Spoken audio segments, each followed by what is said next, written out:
Hi, I'm Sarah, and this is the story of how my family betrayed me in the worst way possible. 4 months ago, I got a call that changed everything. My mother, in the calmest voice, told me that my sister Vivi had moved into my lake house. Without asking. She needed a fresh start, they said. But what they didn't tell me? Vivi wasn't just staying there. She was calling it hers. She redecorated, posted it all over social media, convinced my parents that I didn't need it. And when I tried to take back what was mine, she fought back. Hard. Manipulation. Lies. Even legal fraud. And my own parents took her side. By the time I realized what she was doing, she had already gone too far. The late afternoon sun streamed through the floor-to-ceiling windows of my office, casting golden streaks across the polished mahogany desk. The soft hum of the city below blended with the quiet buzz of my phone beside me. I had spent the last 3 hours combing through investment reports, mentally calculating my next real estate acquisition. My career demanded precision. There was no room for distractions. Then, my phone rang. I barely glanced at the screen before answering. "Hey, Mom." Lillian Laurent's voice greeted me with its usual warmth, but something in her tone felt off. "Sarah, sweetheart, I hope I'm not catching you at a bad time." I leaned back in my chair, stretching slightly. "Not at all. What's up?" She hesitated, just a split second, but enough for my pulse to tick up. "Well, I just wanted to talk to you about Vivi." My body stiffened instinctively. My younger sister, Vivi, had a way of turning any conversation into a plea for help, a request for money, or a passive-aggressive comment about how easy my life was compared to hers. "What about Vivi?" I asked, already bracing myself. "She's been living at the lake house for a few months now," my mother said, the words tumbling out as if she wanted to get them over with quickly. "It's been such a blessing for her, you know? After the divorce, she really needed a fresh start." The air in the room seemed to thin. I gripped the armrests of my chair. "What did you just say?" Lillian let out a nervous chuckle. "Oh, don't be so dramatic, honey. She's been staying at the lake house for about 4 months now. We figured it wouldn't be a big deal. You weren't using it anyway." I sat up straight, my heart hammering in my chest. "You figured?" "Mom, that house is mine. You didn't think to ask me before letting her move in?" "Well, Vivi needed somewhere to go, and it was just sitting there," she said lightly, as if this were a minor inconvenience, not a blatant violation of my trust. I pressed my fingers to my temple, forcing my voice to stay level. "It's not just sitting there, Mom. It's an investment property.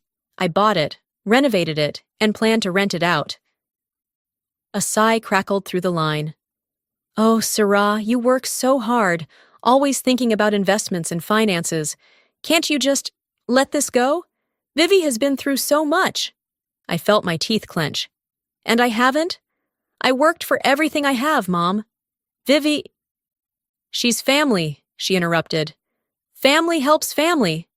A bitter laugh bubbled up inside me, but I swallowed it down. Family helps family. Where was this sentiment when I was scraping by in college, working 2 jobs to pay tuition while Vivi burned through her trust fund on yoga retreats and photography classes she never finished? "How long were you going to wait before telling me?" I asked, voice like ice.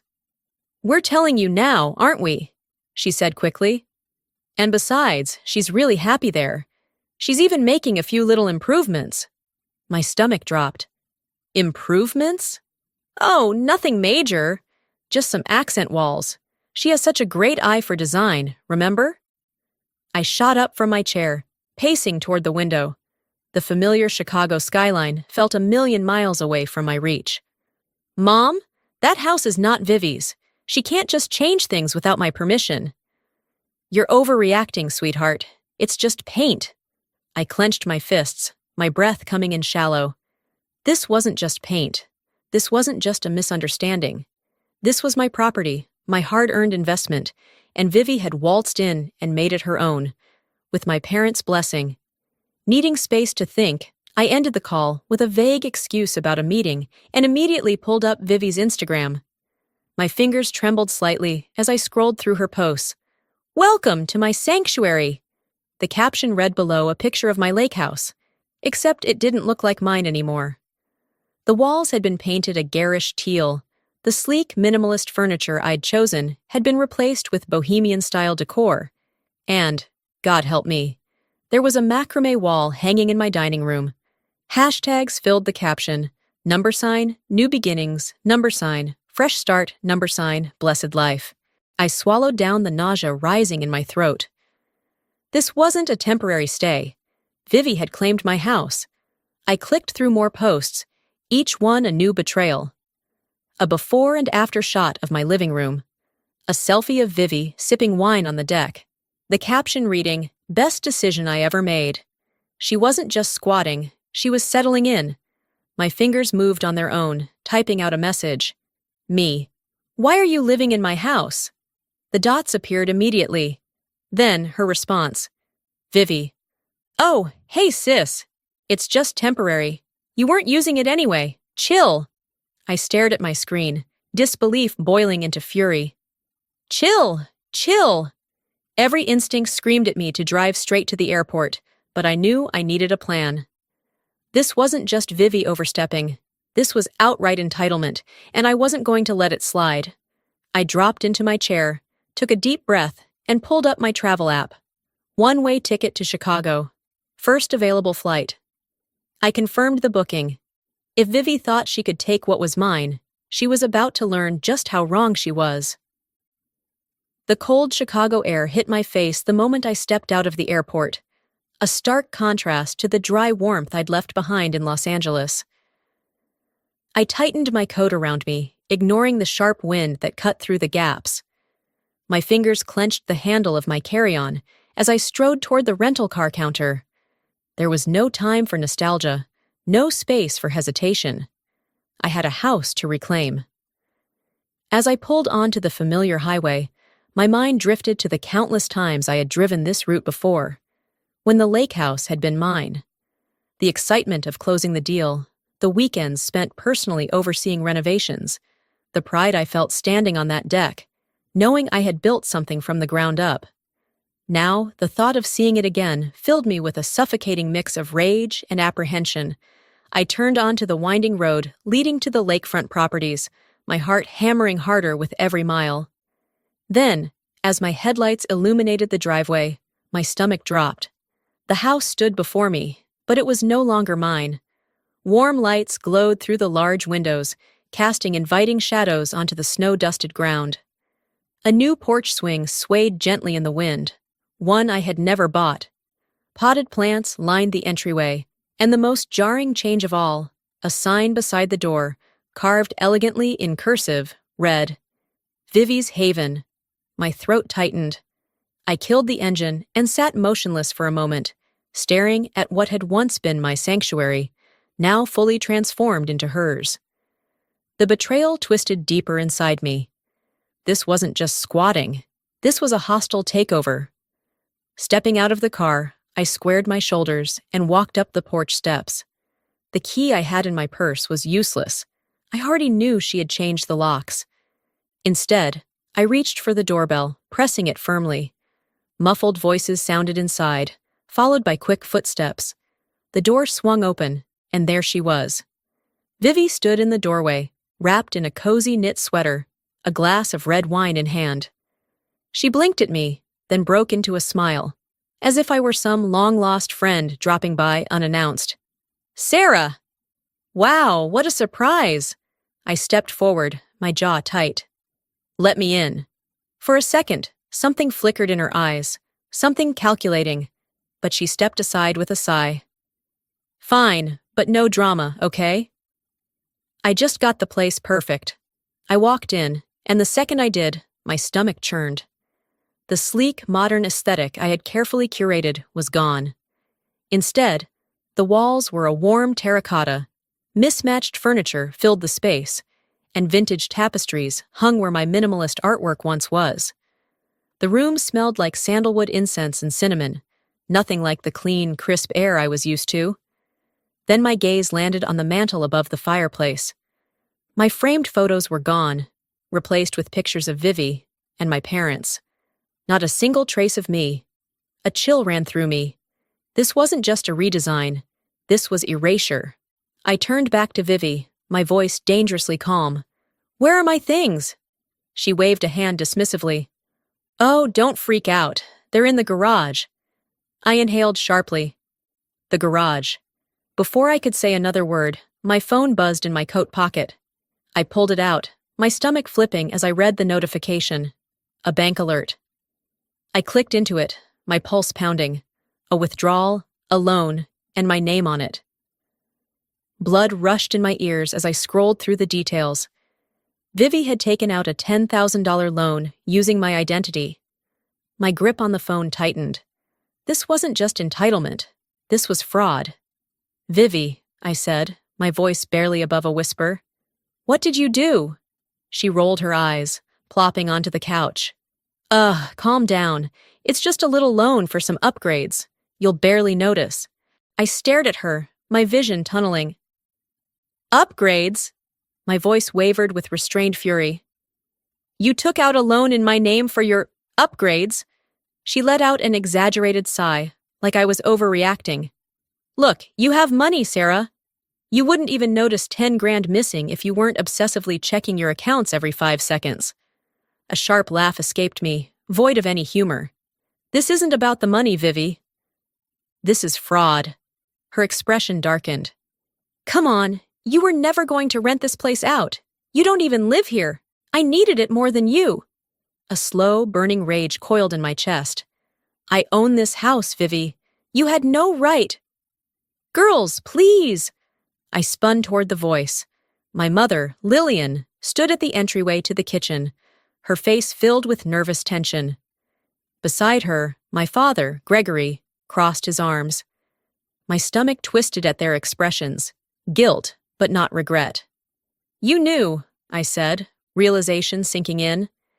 "You knew about this." Lillian's shoulders slumped.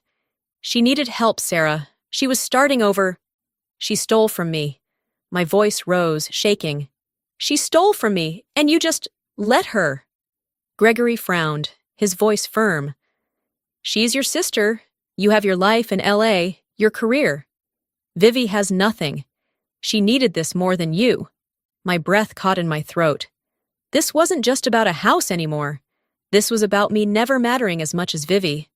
I exhaled slowly, my fingers trembling as I clenched them into fists. "So what now?" I asked, my voice eerily steady.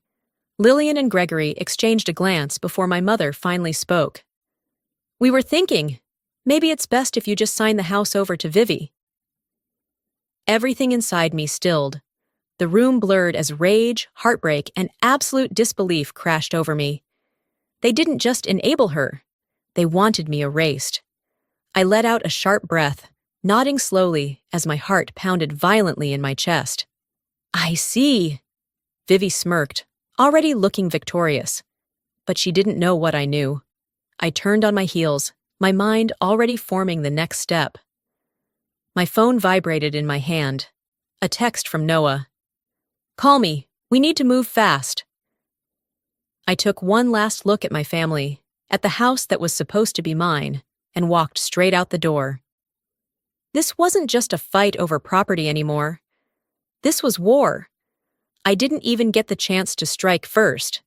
Before I could finalize a plan with Noah, before I could even take a breath, Vivi had done what she did best. She turned the tables. Not just on me, but on the truth itself. I was sitting in a dimly lit cafe in downtown Chicago, nursing a rapidly cooling espresso as Noah Everly, my attorney and longtime friend, scrolled through her tablet. Her sharp brown eyes flicked over the documents in front of her, occasionally pausing to type something. The low hum of conversation around us was distant, muffled beneath the pounding in my head. "The fraud is clear-cut," Noah finally said, glancing up. "The loan she took out in your name? That's easily provable in court. And the unauthorized occupancy? You have every legal right to evict her." A surge of relief loosened my shoulders for the first time in days. So, we start the process? Noah nodded. We file a formal complaint first thing Monday. If she refuses to leave, we take it to court. She paused. This won't be easy, though. You need to be prepared for pushback. Pushback. That word felt almost quaint compared to what Vivi was truly capable of. My phone buzzed. Then Noah's. And just like that, the air in the cafe shifted. Noah's brows knitted together as she read the notification, her lips tightening. Oh! Wow! A sinking feeling spread in my stomach. I grabbed my phone and opened the link she had forwarded me. The moment I saw the headline, my stomach flipped. Sister's betrayal. Wealthy investor Sarah Laurent abandons family, tries to steal back sister's home. I clicked on the video attached. And there she was, Vivi, standing on the very deck of my lake house, tears glistening in her eyes, her voice soft but strong as she spoke directly into the camera. This house was my fresh start, she said, her voice thick with emotion. After everything I went through, I finally had a place to heal. And now my sister is trying to rip it away from me just because she can. The camera zoomed out, revealing the newly redecorated space behind her. Warm lighting, cozy furniture, the perfect backdrop for a woman supposedly starting over. She has a whole life in L.A., Vivi continued, shaking her head in feigned disbelief. She doesn't even need this place, but I do, and now she wants to kick me out, just like that? The comments below were flooding in. Sarah sounds like a heartless BXXX. How can she be so greedy? Her own sister? Vivi deserves that house. She made it a home. My fingers curled into a fist around my phone. She's weaponizing the internet, I muttered. Noah exhaled slowly. She's controlling the narrative. A muscle in my jaw twitched. I could already see where this was going. Vivi had always been good at twisting things, but now she had an audience. An army of strangers who were eating up her version of reality without question. I was no longer just fighting my sister. I was fighting public perception. As if reading my mind, Noah said, "We need to act fast. The longer this spreads, the harder it'll be to undo the damage." I nodded, forcing myself to think logically, not emotionally. "What's our next move?" She hesitated before responding. "We could go public too. Release a statement, set the record straight." But the thought of airing out my personal life online, of engaging in a social media war, made my skin crawl. I wasn't Vivi. I didn't live for attention. I lived for results. "No," I said finally. "I'll fight this the right way, legally." Noah gave a firm nod. "Then we need to move even faster." I barely had time to process her words before another email notification popped up. This one was worse. It wasn't just a PR nightmare anymore. It was criminal. The email was from a contractor CCing me on an invoice for renovations at the lake house. The problem? The contract was signed with my name. I hadn't signed a damn thing. "She forged my signature," I whispered. Noah's face darkened. "That's felony fraud." My blood ran cold. Vivi wasn't just taking over my house. She was digging me into a financial hole. I didn't even realize I had stood up until Noah grabbed my wrist. "Sarah!" "I need to go," I said, voice sharp, heart racing. I was done waiting. I was done playing defense. I stormed out of the cafe, dialing Vivi's number as I hailed a cab. She didn't answer, so I texted instead. "We need to talk. Now?" And then I went straight to her house, my house. The moment she opened the door, wine glass in hand, smirking, I saw red. I pushed past her, marching into the living room. "You forged my signature?" She rolled her eyes. "Oh my God, relax. It's just some home improvements." I pulled up the email and shoved the phone in her face. $10,000 in renovations? With my name on it? She glanced at the screen, unbothered. "You're acting like you can't afford it." I laughed. Not because it was funny, but because it was so insane. "You committed fraud, Vivi." My voice was dangerously low now. "Do you even understand what that means?" Vivi smirked. "And what?" You're gonna sue your own sister? You really think Mom and Dad will let you? I took a slow breath. You're right. They won't. Her smug expression didn't waver. Exactly. But they don't matter anymore, I cut her off. This isn't just about family. This is legal now. For the first time, her confidence cracked. I could see the flicker of realization behind her eyes, the slow, creeping fear that maybe, just maybe, she had pushed too far. I stepped closer, voice steady. You have one chance to fix this. Take down that video. Pay back the money. Get out. She swallowed. Then, just like that, the fear was gone, replaced with the same arrogance I had grown up seeing. You know, she mused, tilting her head. At this point, everyone thinks this house is mine. So really, who do you think they're going to believe? Something inside me snapped. I turned on my heel, leaving without another word. As I stepped outside, my phone vibrated. A message from Noah. Time to go all in. Let's take this to court. I clenched my jaw, my fingers tightening around my phone. Vivi wanted a war? She was about to get one. I woke up to an email notification that made my breath hitch. Subject: urgent. Violations at your property. Lakefront Homeowners Association. I sat up in bed, instantly alert as I skimmed the email. It was from the neighborhood board overseeing the lakefront properties. They had received multiple complaints about Vivi, specifically about her renting out the house to short-term guests. My fingers tightened around my phone. Apparently, Vivi had turned my lake house into an Airbnb listing. The email detailed how there had been excessive noise complaints, parties stretching into the early morning, and an incident where a guest nearly started a fire on the back deck. The board was considering legal action against Vivi for violating the homeowner agreement. For the first time in weeks, I felt something like vindication. I wasn't the only one fed up with Vivi. I wasn't crazy. She had finally pushed too far, and now there were real consequences. I swung my legs over the bed, already typing a response. I'd be at their next meeting. This was my chance to take control back. Walking into the Lakefront Homeowners Association meeting later that day, I braced myself. The conference room was filled with stern-looking board members and a handful of concerned neighbors. Some looked tired, others downright angry. I was barely seated before an older man, Mr. Parker, stood up, his weathered hands gripping a folder. Miss Laurent, I assume you're here about the situation with your sister? I nodded. I just read the complaints. I had no idea she was renting the house out. Another board member scoffed. Well, she sure knew, and she's been making a killing off it. Guests in and out every weekend. It's turned into a damn hotel. Murmurs of agreement filled the room.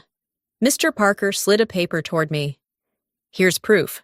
An active Airbnb listing under the name Vivi's Haven. I grabbed the sheet, bile rising in my throat as I read through it. Vivi had been profiting off my home. And the worst part? She had 5-star reviews. Such a charming lakeside escape. Vivi is an amazing host. Loved our weekend retreat in Vivi's home. We'll definitely be back. Vivi's home. I gritted my teeth. She's breaking multiple bylaws, another board member said. She either stops immediately or will escalate this to legal action. I forced a steady breath.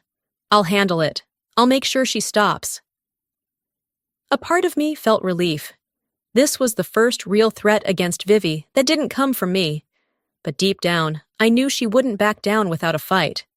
And I was right. Later that night, Noah called me, her voice sharp. Have you seen it yet? My stomach clenched. Seen what? A second later, a link popped up in my messages. I clicked it and froze.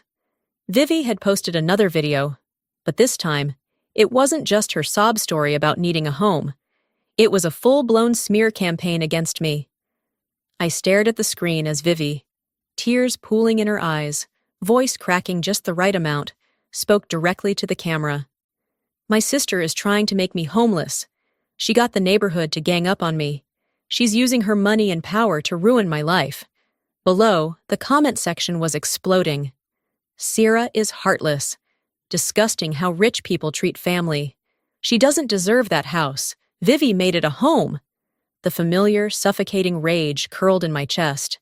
It didn't matter that I had facts, contracts, and bank statements. Vivi had the court of public opinion, and I was losing. The next morning, my parents called. I almost didn't pick up, but a part of me, the part that still wanted to believe they'd see reason, made me answer. Sarah! My father's voice was clipped. What the hell are you doing? I pressed my fingers to my temple. What am I doing? Your sister is in tears, my mother interjected, her voice thick with emotion. How could you turn the entire neighborhood against her? I let out a sharp laugh. I didn't turn anyone against her. She did that all on her own. She's just trying to survive, my father said coldly. And you? She committed fraud. She's illegally renting out my house. But sure, let's make me the villain. Silence. Then my mother's broken whisper. You're tearing this family apart. Something inside me cracked. Not from sadness, not from guilt, from realization. It didn't matter what Vivi did. It didn't matter what proof I had. They would always choose her. I closed my eyes, exhaled slowly. Then I did what I should have done a long time ago. I hung up. That night, I sat in my hotel room, phone in hand, staring at the growing pile of slanderous posts Vivi had made. Every fiber of my being screamed at me to go online, to fight back, to tell the world the real story. But that wasn't me. I wasn't Vivi, and I didn't need to convince strangers of the truth. I just needed to win. I scrolled through my contacts and pressed Noah's name. She picked up on the first ring. Sarah? I took a steady breath. File the lawsuit. A pause. You're sure? I stared out at the city lights, my grip on the phone tightening. I don't care if she's my sister, I said. This ends now. I signed my name with a steady hand, but inside, my pulse was erratic. The papers in front of me weren't just legal documents. They were a declaration of war. Across the table, Noah slid the final stack of paperwork into a folder, her expression unreadable. She'll get served by the end of the week, she said, her tone cool and professional. There's no backing out after this, Sarah. I swallowed the lump in my throat. I know. I hadn't wanted it to come to this, a lawsuit against my own sister. But Vivi had left me no choice. She had stolen my house, my money, my name, and turned my life into a public spectacle. If she wanted a fight, she was about to get one. I exhaled sharply, pressing my fingers against my temples. How bad do you think she'll react? Noah leaned back in her chair, tapping her pen against the desk. Knowing Vivi? A dry smile flickered across her lips. Like a cornered animal. And she was right. Because the moment Vivi received the lawsuit, she went nuclear. My phone wouldn't stop ringing. First, it was Vivi, crying, screaming into my voicemail. Then came the texts, long-winded, furious, alternating between begging and threatening. I ignored them. Then my parents called. I should have known this was coming. Sarah, what the hell is wrong with you? My father's voice boomed through the speaker the moment I picked up. I closed my eyes, bracing myself. Hi, Dad. You're suing your sister? Have you lost your damn mind? I rubbed my temples. No, Dad. Vivi lost her mind when she stole from me. I could hear my mother sobbing in the background. She has nowhere else to go, Sierra. She's your sister. I had heard that line so many times it had lost all meaning. I gritted my teeth. And what about me? What about the fact that she committed fraud? That she took thousands of dollars in my name? That she's been renting out my house like a damn hotel? Dad scoffed. You're making this into something bigger than it is. I felt something inside me snap. Bigger than it is? My voice was razor sharp now. She forged my signature. She drained my credit. She's turned my own home into a public circus. But sure, let's talk about how I'm the bad guy here. Sarah. No, I cut him off. You don't get to call me and demand I fix her mess. Not this time. Silence. Then my mother's broken whisper. You're tearing this family apart. The words hit me harder than I wanted to admit. But I didn't break. I didn't cave the way they expected me to. I only took a slow, deep breath before responding. No, Mom. Vivi did that all on her own. And I hung up. When I arrived at my parents' house later that evening, I knew the fight waiting for me inside would be ugly. Lillian was perched on the couch, dabbing at her eyes with a tissue. Gregory stood with his arms crossed, his jaw tight with anger. And Vivi. Vivi was smug. She lounged on the love seat like a queen, her legs crossed, a glass of wine in hand. Wow, she drawled, flicking her gaze up at me. That was fast. Did you drive straight here after ruining my life? I dropped a stack of legal papers onto the coffee table. The weight of them landed with a heavy thud. You did that all on your own, I shot back. Vivi rolled her eyes, swirling her wine lazily. It's just a house, Sarah. My vision went white-hot with fury. I slammed my hands onto the table. No, Vivi, it's my house, and you don't get to steal from me just because we're family. Gregory stepped forward. We don't take each other to court. I turned my gaze to him, my voice icy. Then tell me, where was this family loyalty when Vivi was using my name to take out loans? Where was it when she was renting out my home for profit? Where was it when she decided to erase me from my own property? Silence. Lillian sniffled. Syrah, we can fix this. Please, just drop the lawsuit and talk this through. I let out a short, humorless laugh. Talk? Like we did last time? Or the time before that? Or the dozen other times Vivi has manipulated her way out of consequences? Vivi huffed, setting down her wine glass. Oh my God, you're so dramatic. I turned to her. And you're a thief. The room felt like it was splitting apart, tension thick enough to choke on. Gregory ran a hand over his face. For God's sake, Sarah! She's your sister! I shook my head slowly. She's just a liar! The words hung in the air, heavy and irreversible. For the first time, Vivi's smirk wavered, but just as quickly, she covered it with a cold smile. You think you've won? She murmured. A chill slithered down my spine. Vivi reached into her bag, pulled out her phone, and tapped the screen. Then her gaze locked onto mine. I've got one last move to play. A sharp, panicked sensation curled in my stomach. What the hell does that mean? I demanded. She just grinned. And then, before I could react, she pressed dial. Hey, yeah, she said, her voice saccharine sweet. Get the cameras ready. We're taking this public. A cold dread settled into my bones. Because whatever she was about to do, it was going to make everything worse. My phone wouldn't stop buzzing.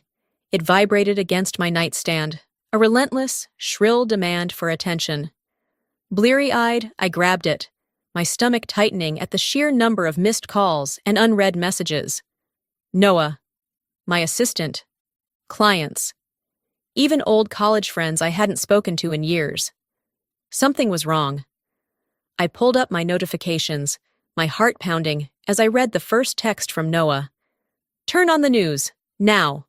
A sickening sense of déjà vu crept over me as I fumbled for the remote, switching the TV on. The screen flickered to life, and there she was. Vivi. Sitting in my house, on my couch, wearing a perfectly curated expression of devastation. A news ticker scrolled across the bottom. Sister's betrayal. Local woman faces eviction at the hands of wealthy investor sibling.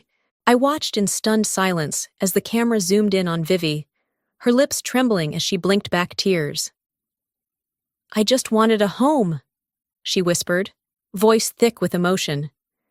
I lost everything after my divorce, and now my own sister, my own flesh and blood, is trying to throw me out on the street just because she can. I gripped the edge of the nightstand so hard my knuckles turned white. She wasn't just lying, she was performing. The interviewer, a woman with a sympathetic frown, leaned in. So you're saying Sarah Laurent, the well-known real estate investor, wants to take away your home, while she lives comfortably in Los Angeles? Vivi nodded, sniffling. She doesn't need it. She never even cared about it until I made it a home. The rage that filled me was blinding. I barely heard the rest of the segment as it cut to B-roll footage. Shots of the lake house, Vivi's haven, the cozy decor she had installed, contrasted against a headshot of me in a sharp business suit, looking every bit the cold, ruthless landlord she was painting me as. Then came the social media wildfire. Justice for Vivi was already trending. The comments were pouring in. Sarah Laurent is disgusting. How greedy do you have to be to evict your own sister? She's just a rich BXXX who only cares about money. I felt the damage happening in real time. My business email flooded with angry messages. My company's Yelp and Google reviews tanked overnight. Clients, actual long-term clients, were messaging me, asking if the rumors were true. Vivi hadn't just turned our family against me. She had turned the world against me. And the worst part? It was working. Hours later, I sat in my office downtown, my hands curled into fists on Noah's desk. "This is defamation," I hissed. "We can sue her for this." Noah leaned back in her chair, rubbing her temples. "Technically, she's not saying anything that can be proven false. It's all manipulated, but not outright slander." I let out a frustrated breath. "So what do we do?" Noah didn't answer right away. Instead, she reached into her drawer and pulled out a manila envelope. I frowned. "What's that?" She slid it across the desk. "Something you're going to enjoy." I opened it, scanning the first few pages. My brows knitted together. A private investigator report.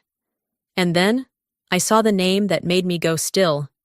Theo, Vivi's ex. I read through the file, my stomach twisting with every new revelation. Theo hadn't just been crashing at the house occasionally. He had been stealing from it. Expensive items, antiques, electronics, furniture. And worst of all, he had been selling them behind Vivi's back. A sharp, humorless laugh escaped me. "She's getting scammed by her own scammer." Noah smirked. "Karma's a BXXX." I set the file down, inhaling deeply. "She doesn't know yet, does she?" "Nope." Noah leaned forward. "And when she does, she's going to self-destruct." The shift in power was almost tangible. For the first time in this entire nightmare, I had leverage. I had the truth, and I was going to use it. That evening, Vivi got served, a formal court order to vacate the premises within 30 days. Along with it, I sent an anonymous email with every shred of evidence about Theo's scam. I pictured her opening it, reading those words, realizing she was about to lose everything. It should have felt satisfying, but instead, all I felt was cold resolve. Because Vivi was too stubborn to back down. She was going to fight to the bitter end.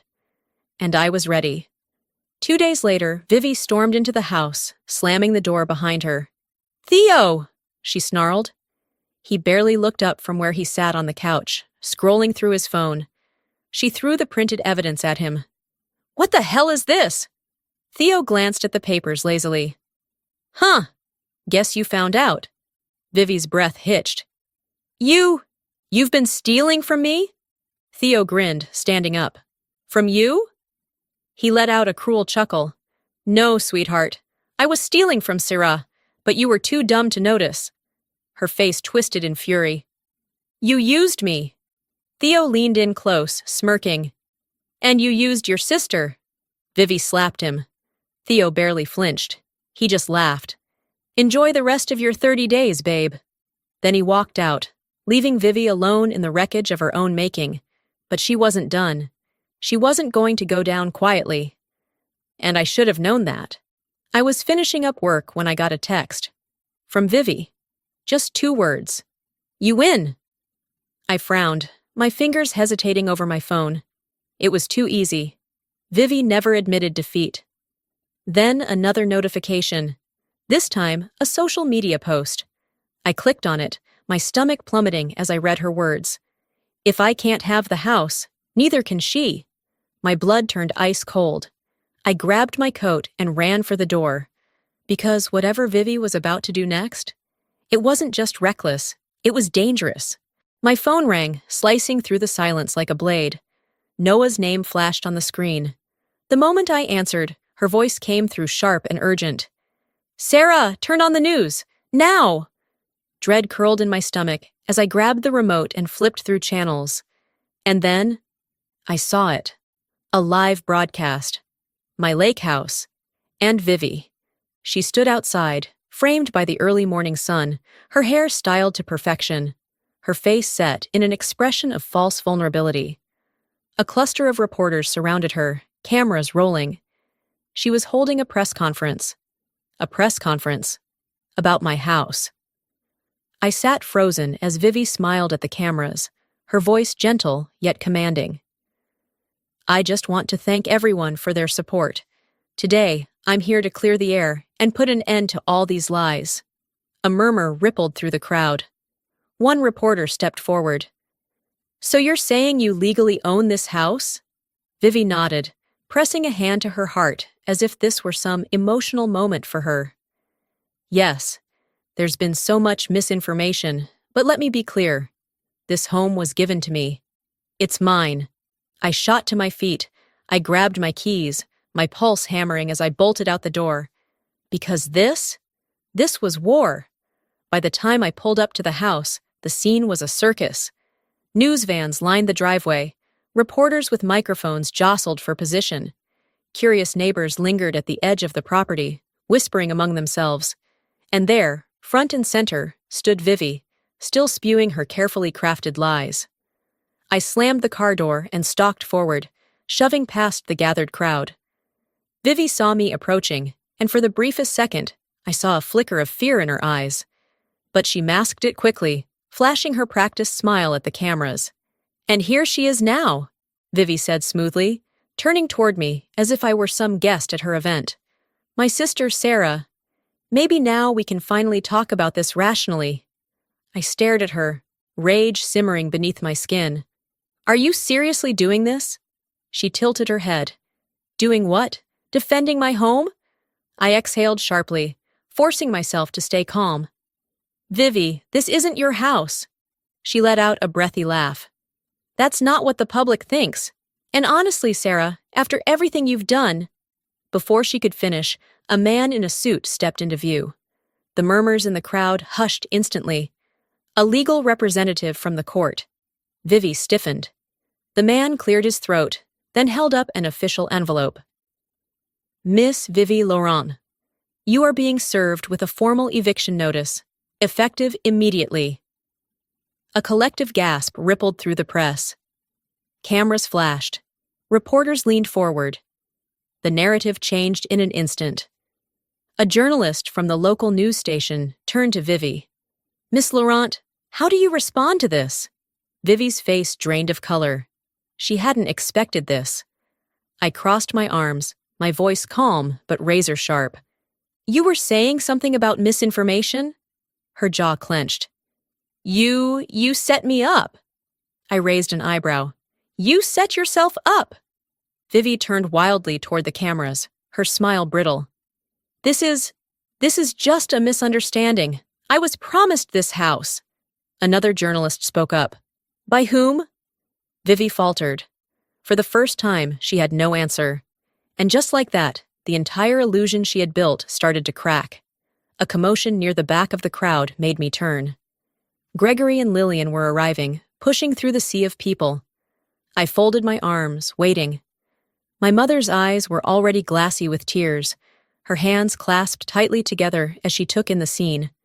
The reporters, the eviction notice, the absolute spectacle Vivi had created. Gregory's expression was unreadable, but the way his jaw tensed told me everything. They had seen the truth now. There was no hiding it. Vivi turned to them, desperation creeping into her voice.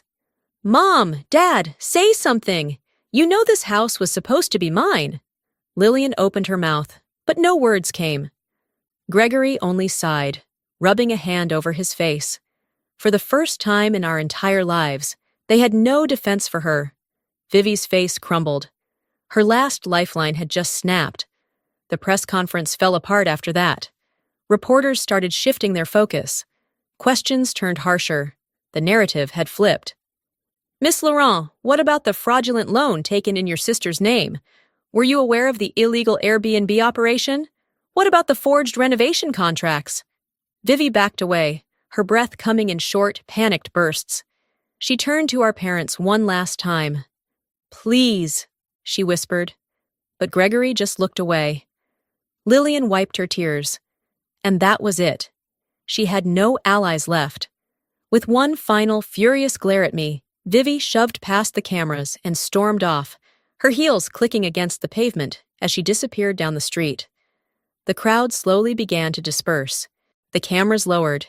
And for the first time in months, I felt like I could breathe again. I lingered outside the house as the last news van pulled away. The air felt different now. Lighter. Mine again. Noah's voice came through my phone as I picked up her call. Well, she said, amusement in her tone. That went well. I let out a slow breath. Yeah. But even as I said it, I knew, deep down, this wasn't over yet. Vivi had lost everything. And people like her? They never go down quietly. I collapsed onto the stiff mattress of my hotel bed, staring at the ceiling as exhaustion seeped into my bones. The press conference had ended hours ago, but the fallout was far from over. My phone sat on the nightstand, still buzzing relentlessly. Texts, emails, notifications that I couldn't bring myself to check. I already knew what they would say. Some messages would be from friends and colleagues, offering their congratulations, saying, "You finally got justice." Others, probably hundreds of them, would be filled with vitriol. Strangers on the internet calling me heartless, greedy, a soulless businesswoman who destroyed her own family for profit. I should have felt relieved, but instead, I just felt hollow, because no matter how this ended, there was no winning here. Vivi had lost, but I had lost too. The final court hearing was scheduled for the next morning, and I barely slept before it. By the time I arrived at the courthouse, my nerves were a frayed wire, ready to snap. Noah was already waiting inside, her expression unreadable as she flipped through documents. "It's a formality at this point," she assured me. "You've already won." I nodded, gripping the edge of the table. "I know, you just need to hear it from the judge," she finished. She was right. I needed the final official word that this nightmare was over. Vivi arrived late, looking different. She wasn't the overconfident, smug woman who had stood in front of the press, spinning her lies. She wasn't the tantrum-throwing sister who had always manipulated her way out of consequences. She looked defeated. Her usually flawless hair was unkempt, her expensive clothes wrinkled like she had barely made the effort. Her eyes, normally filled with calculated defiance, were empty. The hearing itself was quick. The judge upheld the eviction order. Vivi had 48 hours to vacate the property. Additionally, the court had opened an official investigation into the fraudulent loans, the forged contracts, the entire mess she had created. I expected to feel victory, but all I felt was tired. Noah turned to me after it was over. "It's done," she said. "She can't fight this anymore." I nodded. "Yeah, it's done." But then why did I still feel like there was something unfinished? I returned to the lake house later that afternoon. Vivi was already there, packing her things. For the first time in a long time, we were alone. She barely looked up as I stepped inside, shoving clothes into a suitcase, her movements sharp and furious. I watched her for a long moment before finally speaking. "You're really leaving then?" She laughed bitterly. "What else am I supposed to do?" A part of me expected her to argue, to lash out. But she just kept packing. And somehow that made it feel worse. She zipped up her suitcase and turned to face me, arms crossed. "I bet you're happy now." I shook my head. "No, Vivi, I'm not." She scoffed, rolling her eyes. "Right, because this was so hard for you." I exhaled slowly. "I just want my life back." For the first time, she didn't have a snarky reply. She just looked at me, and for a fleeting second, I saw something I hadn't seen in years. The sister I used to know, but it was gone in an instant. Vivi shook her head, grabbing her bags.